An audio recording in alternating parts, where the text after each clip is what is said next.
Prepare to fly solo. Prepare to fly solo. There's going to be a time in your journey where you're going to be obliged, prompted, and maybe even pigeonholed in a corner to where you have to fly solo. If you're really dedicated to what you do, you're going to get that a lot. You're going to get that a lot. So with that, be comfortable with a certain level of isolation, because this is the path of a master. Now, this doesn't indicate, nor does it dictate, that a master should be without people. We're not advertising for a master to be cut off from their people. Quite the contrary. A true master will connect with people. True master will connect with people. Because ultimately, if you want to pass the torch by example, which is the best way to lead, you're hoping that your words will clarify the examples that you set. But with that is going to have to come some person-to-person observation. So this should be a major part of a master's path. The sphere of influence. The AIs understand it. The tech gurus understand this. Look at the platforms that we operate on today. So they understand the power and the necessity and the prevalence of influence. But to be influential, there's times when you gotta fly solo.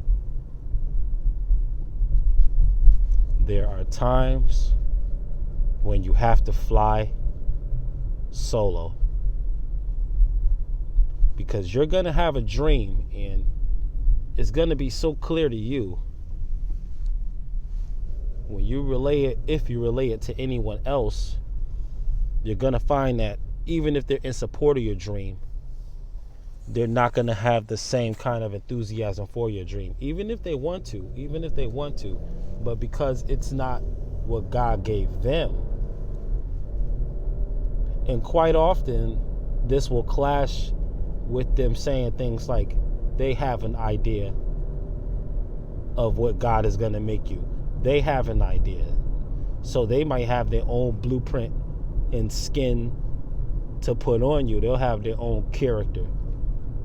And sometimes, unbeknownst to them, this can come across as disingenuous. Because here you are saying you appreciate the people for who they are, yet you do want to change them.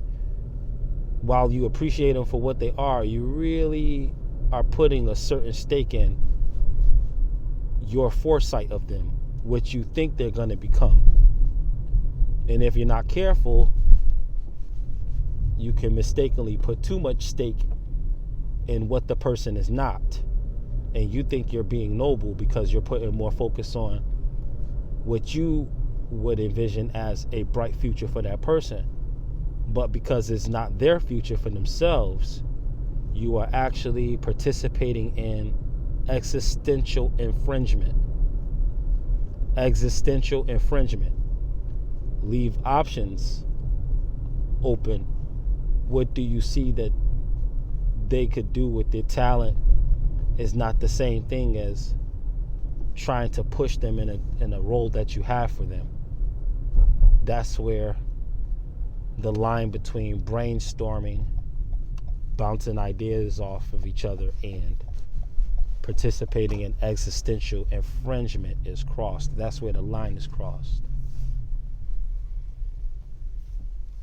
These are part of the rules of sovereignty. A person who truly moves like a sovereign is interested in another person's sovereignty. And with that, you're not gonna want to put any kind of foothold on anyone. So again, this is Super T Sigma of Sigma Programming. I definitely thank you for your time and attention. In the meantime, you know yourself for yourself and continue to vibrate high, people. Peace.